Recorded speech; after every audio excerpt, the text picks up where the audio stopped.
This is Democracy, a podcast that explores the interracial, intergenerational, and intersectional unheard voices living in the world's most influential democracy.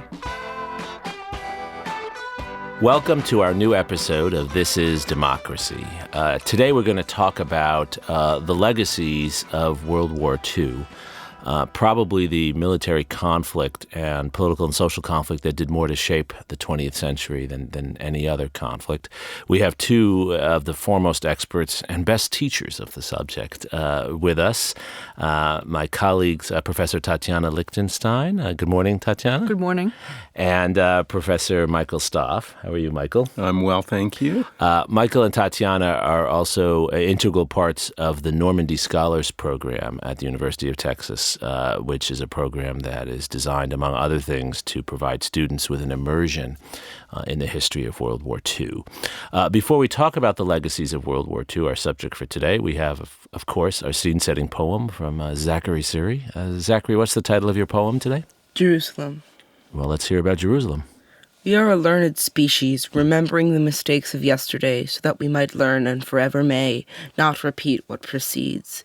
And we hope that we have learned from the wars of our constant Belgiums, the careless bloody bedlams, and we have learned not to ignore the impossible seldoms, the natural forward-backward momentum. We remember, us, the newly suburban leasees, but sometimes we are prone to forget to pray against the next mainstream that is now the fray. Stay asleep, ears on full, we cannot cease, we must not go. The eternal tugboat, the boat must tow the suffering of the infant soldiers' parade, the second coming of hurt of the bombs away. What is left of the spark but desolate gray, the raised villages of Vonnegut's children's crusade, is now but the dying tune, the long lament of them. But the fire it began for today, that is much more than what we might ever know. And I sing the song of freedom and the hope of freedom. I sing, O greatest generation, O generation passed on for generations. A tree grows deep from liberty, high priestess. O Jerusalem, far ahead of my generation, I can almost touch you, I can almost reach you. I love the many references in there, including the one to Kurt Vonnegut, Zachary. What is your poem about? My poem is really about how World War II and the events leading up to World War II influenced how we conduct policy today and how we always trying to remember the mistakes that we've made in the past and how we're striving for a future that is far off, but we can almost see it. It's aspirational, but we're not there, yeah. Right? So, Tatjana, you study the Eastern Front in Europe in particular, which is an area that often Americans don't know very much about.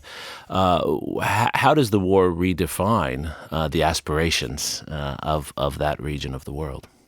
Well, I think one of the Eastern Europe was the setting of massive campaigns of ethnic cleansing and genocide during World War II. And these were forces that really redefined those societies completely. There was a region that had been multi-ethnic, multi-religious, multilingual, really consisting of very large multi-ethnic states for a long time, even during the interwar period when they were nominally nation states. And both the Soviets and the Germans targeted people on ethnic grounds, the Germans obviously more than the Soviets, and displaced, dispossessed, and deported, murdered millions of people. And by creating sort of dividing societies along class or ethnic lines, those divisions really did not disappear after World War II. They really deepened, and in many ways what happened during the war set the stage for the organization of societies after the war. The idea of a multi-ethnic society became something that wasn't realistic. And that's why in the wake of the war, we see the displacement, the forced expulsion of millions of people with the Allied consent. As part of there was wild expulsions and also planned deportations of millions of people to create ethnically homogeneous states. So what looked like Wilsonian national self-determination in the end of empire and the creation of states like Poland and Czechoslovakia and others was actually a forced movement of people and a homogenization of the region. Well, after World War I, it was nation states where there was a dominant nation, but these were multi-ethnic states. Right. Like Poland, for instance, had very large minorities, ethnic Poles, whatever that meant, constitute about 64% of the population. The rest were different minorities, including 10% Jews, but also Ukrainians, Belarusians, and Germans. And these were all citizens of this state. They had minority language rights and so Right. on. But during World War II, especially because, but not only because of German deepening of ethnic tension and really using ethnic tension as a pretext, and then, as a principle for reorganizing occupied territory according to racial lines, this idea that these groups could coexist after the war became impossible. And it also became a way, of course, for reordering society and putting new authorities in power. Right. And of course, the Holocaust was part of this, right? Absolutely. And the murder and the dispossession of Jews and creating that racial hierarchy really made it impossible to reconstitute those societies after the war. Right. But the Jewish loss, the massive genocide, is only one part of that much broader story of displacement and reorganization. Right. Michael, how did Americans view this? For Americans, May 8th, 1945 was VE Day, right? Victory in Europe. But what Tatjana is talking about is a much more complicated experience. How did this affect Americans, in Europe at least?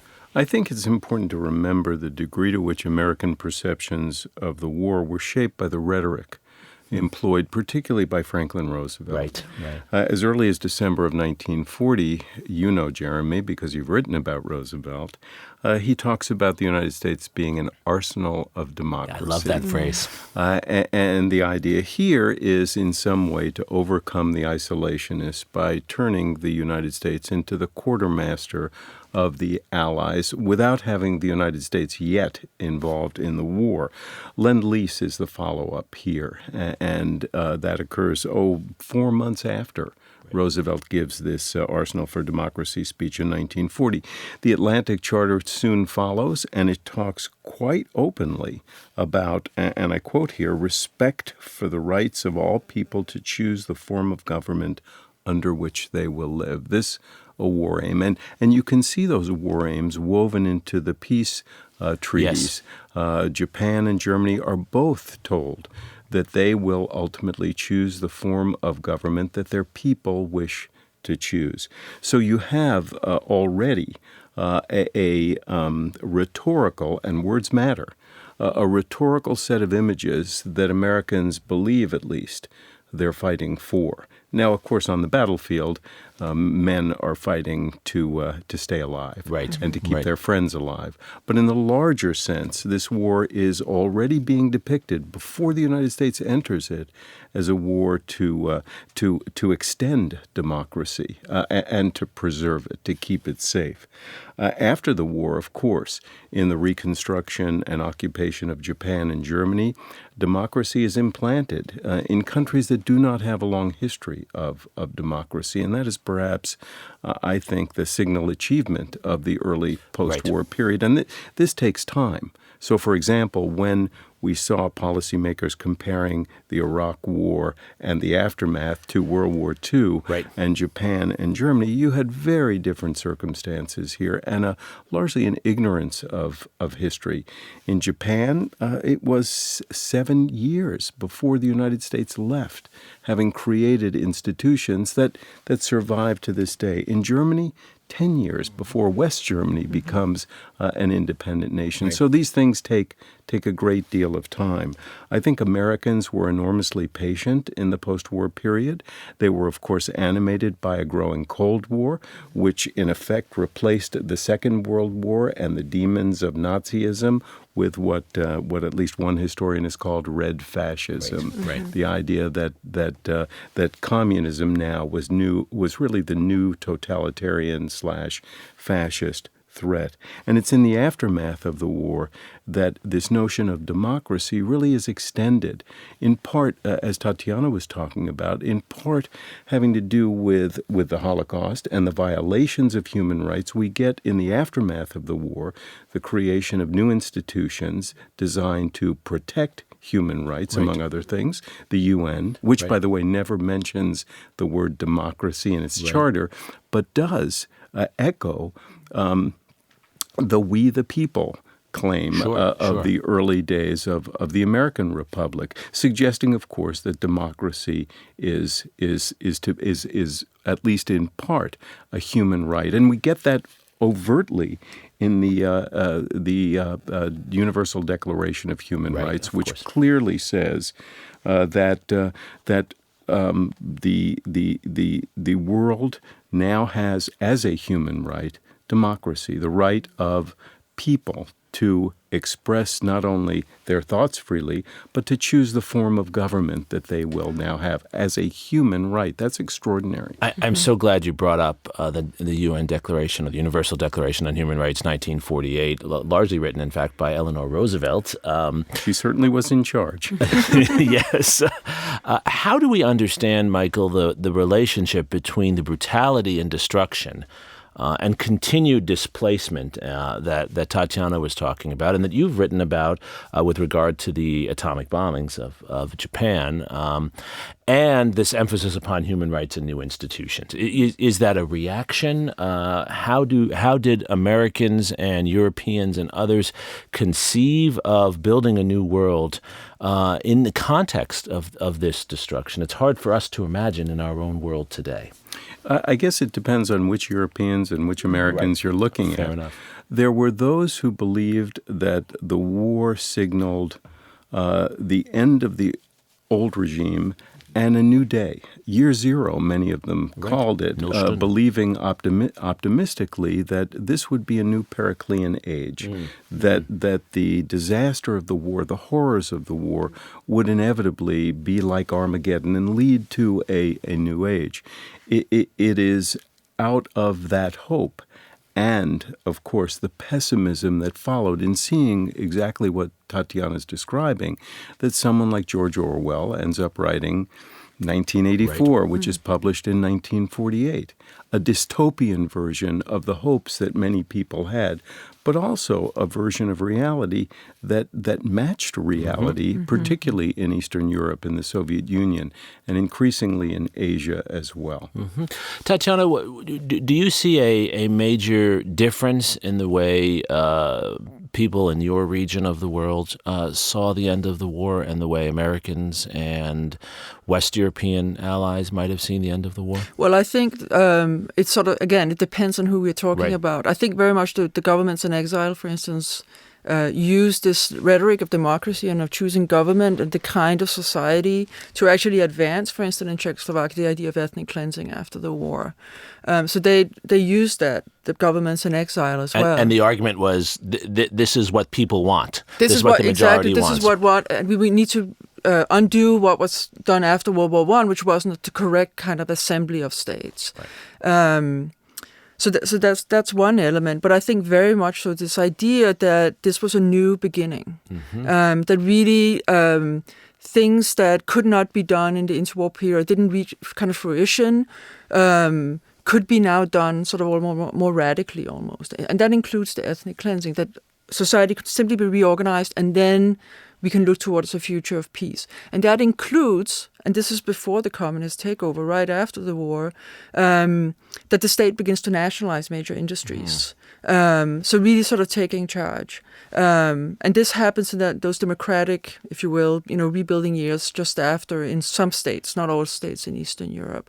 But I think this idea of a totally reorganized society, and I think many people also experienced that because they were moved by their governments. Right. That this was kind of a new beginning. And, one has to remember that, yes, there was Soviet imposition of power, but in a place like, for instance, Czechoslovakia, there's huge popular support for communism. Sure. Especially in the first months and years after the war. So, Tatjana, one of the topics that often comes up is the creation of social democracy. And Michael was referring to this in a way already with the Atlantic Charter, which in a certain way lays out a new deal for the world in FDR's terms.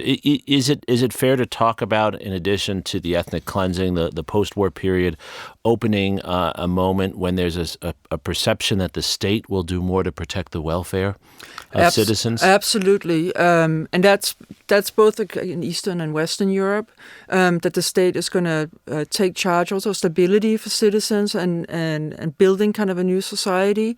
And also the state taking charge of social mobility, really, and reorganizing society. You have to remember some of these countries lost their entire middle class, right?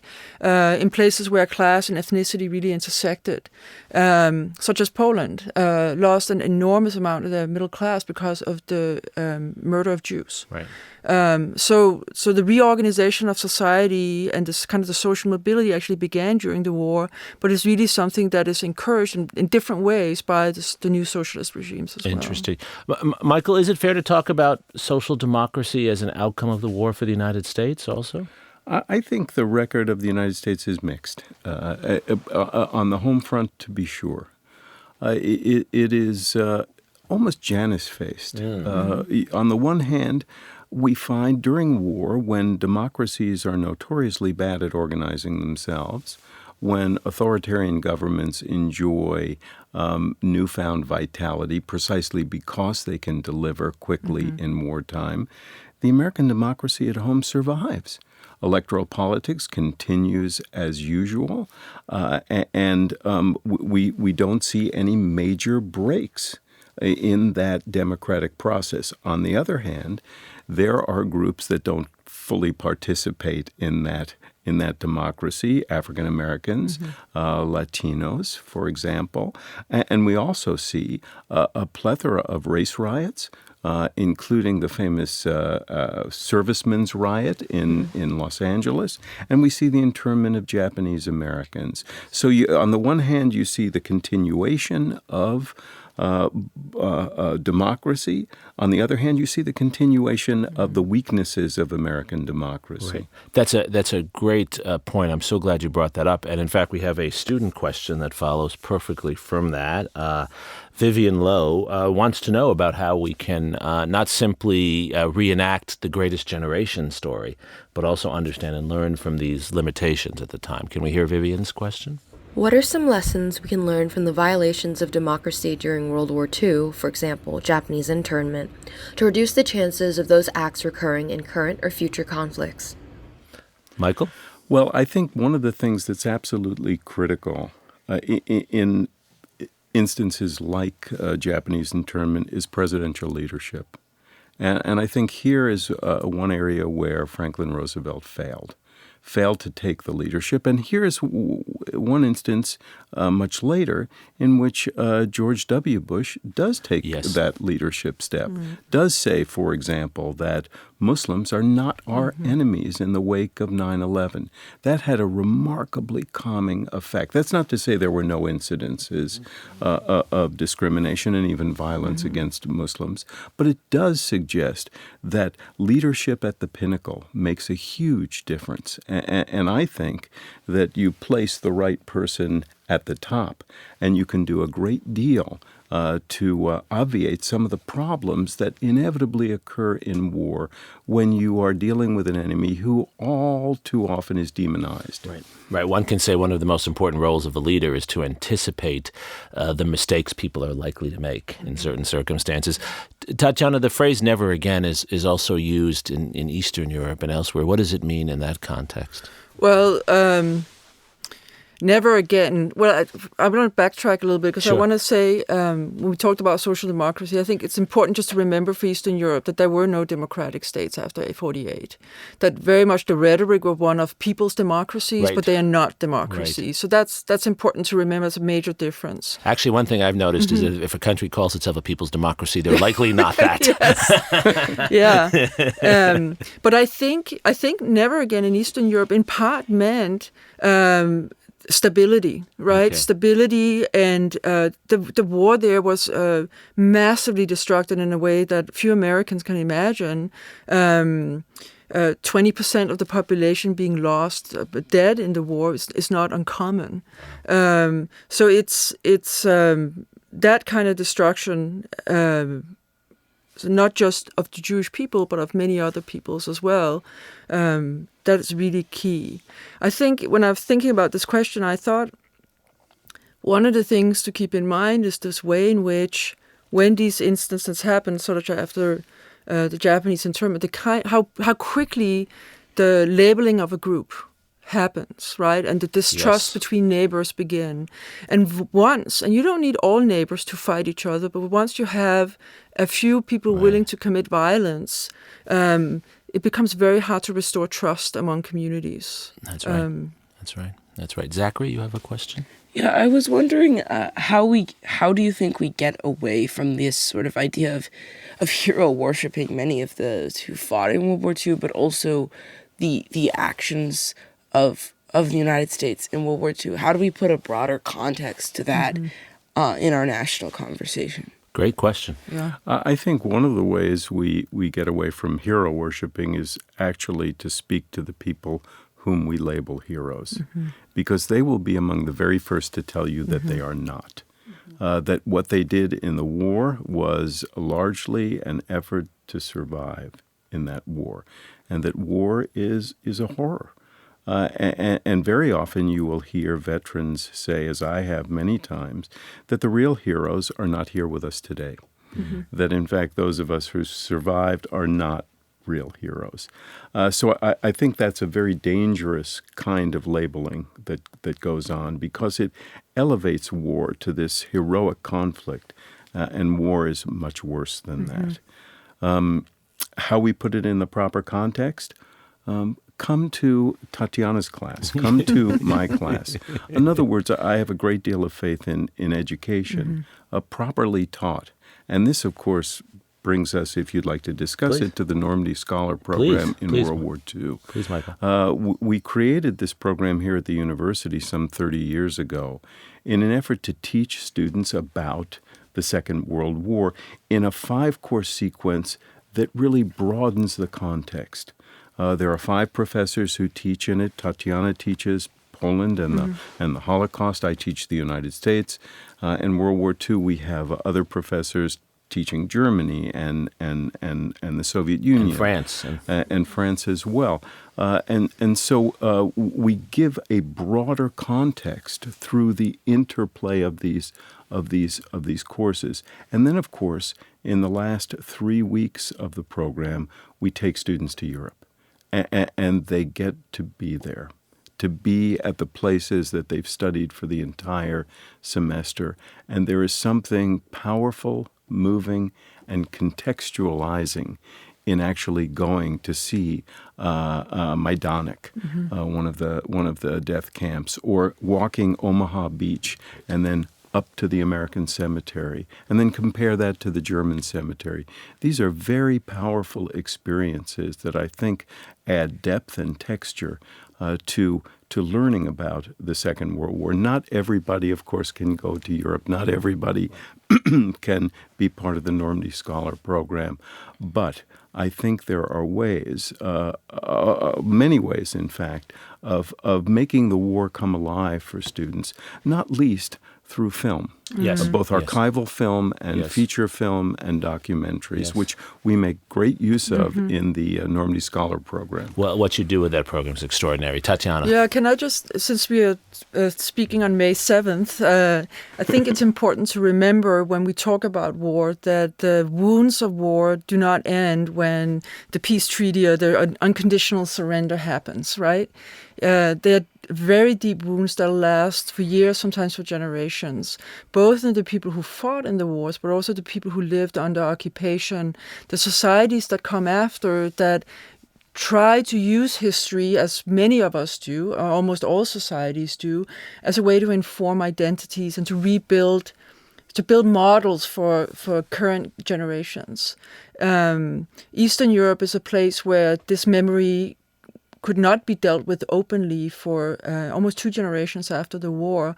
And it's a very painful discussion that has happened in the last 20 years. It's a fruitful one, just like looking at the dark past in the United States is a very useful and productive process, but it's difficult. So it is in Eastern Europe as well. And I really want to underscore that point, especially for American listeners, Tatjana. Here we are 74 years since the end of the war, And as you and Michael have pointed out, it's so deeply relevant for our society. There is a tendency, particularly Americans have, to assume a war ends when the peace treaty is signed. And that's the way, of course, not Michael's textbook, but most textbooks lay things out. And as we've learned in Iraq, and as we learned at the end of World War II, the last day of battle is only the midway point, if even that, in the longer struggle. That's so important for us. And some nations do a better job of dealing with their past than others. Yes. I think Germany has done a rather better job, for example, than Japan has. Japan is still wrestling with its role in that war and still unable to take, in my view at least, full responsibility for some of the things that Japanese soldiers and civilian leaders did during that war. And as Tatjana was speaking about Eastern Europe, this has a deep effect upon East Asia today and relations between Japan and North and South Korea and China. This takes us to our second student question, which really brings us to what we want to spend the last couple of minutes on. How do we move forward? How do we use these lessons going forward? Miranda Rodriguez has a question about lessons for college students today. Let's hear Miranda. What are some lessons we as college students can learn from World War II in order to prevent this event from repeating? So Tatjana, in a world today that seems so eerily similar to the early 20th century, with many powers, many large countries more and more at odds with one another, with rising hatred and disputes over areas that could easily explode into war, what are some lessons we need to take from World War II for today? I feel so strongly that caution, just when as what Zach was saying about this hero worship, but this sort of idealizing war as a solution, I think it's just so important to back off that. Yes. And I think any student who enters a history class will really see that, or a literature class on war literature will see that's not. It sounds good. Politicians do it all the time. It sounds like a quick fix. But it is so destructive, and that should really be the last resort. Yeah, militarism is the last house of scoundrels, right? Yeah. Michael? I would add two things in particular. One is when powerful nations abandon their international responsibilities and recede into what in the 1930s was called isolationism, under the title of America First. In the case of the United States, we risk far too much. Yes. National self-interest is never going to be abandoned. But we must also realize that there are international responsibilities as well. And you can see that mixture of idealism, international responsibilities, and realism, national self-interest, unfolding in the post-war period when we have one of the most fertile periods in American diplomatic history. We can see very shortly after the war, the Truman Doctrine comes along, in which Truman says, we will assist free people fighting totalitarianism wherever. There are problems with that, to be sure, but it suggests a new stance on the part of the United States. And this is followed up very quickly by the Marshall Plan and by NATO. Those are very important, it seems to me, international institutions, which, among other things, help to achieve a certain stability in the world, a necessary precondition to avoiding war. The second thing I would point to our students, point out to our students, is that when nations abandon the rule of law, they risk terrible consequences. And you can see that happening in Germany, for example, and on occasion in the United States as well. And I think paying close attention to the rule of law is absolutely essential in avoiding war. Mm-hmm. So Zachary, it seems to me what Tatjana and Michael have made clear to us is the horror of the war produced a lot of negative outcomes, particularly in displaced populations, continued suffering, but also a set of lessons lessons about avoiding war, anti-militarism. We have strong peace movements in all of these societies after World War II. One could argue we don't have a third World War because of the memory of World War II. And Michael's, I think, beautifully eloquent point at the end about the rule of law and the importance of law for stability and managing even the powerful to prevent themselves from going to war. Is your generation learning these lessons? I actually think that it's really a struggle to teach children about these lessons, because I see that all around us, even more in adult populations, that people are getting obsessed with battles and details and not really looking at the broader picture and studying the effects. And often when history is taught in the classroom, it's, at least in middle school and elementary school, it's too much focused on the battles and on a very one-sided view of good versus evil. And I think that that's really dangerous if we want to avoid war. Yeah, I think one of the lessons of today is that we have to go back to this history and that we can get beyond the stereotypes. It doesn't take that much work because there are lots of great sources around us. We just have to move beyond the obvious good versus evil. And there are a lot of good things that the United States and other countries did in World War II, but there are a lot of difficult legacies. And as Tatjana said so eloquently, having these difficult conversations. That's, in Michael's terms, what leadership is all about. Right. I think, too, Jeremi, I've done now 2 of these podcasts with you. And one of the things that comes across again and again and again is the importance of knowing history. Yes. As my old mentor, John Blum, used to say, you can't tell where you're going unless you know where you've been. That's right. That's absolutely right. And any mention of John Blum makes for a wise experience. Thank you, Tatjana and Michael. Thank you, Jeremi. Thank you, Zachary. Thank you. And thank you for joining us, our listeners, for this discussion of World War II. And this is Democracy.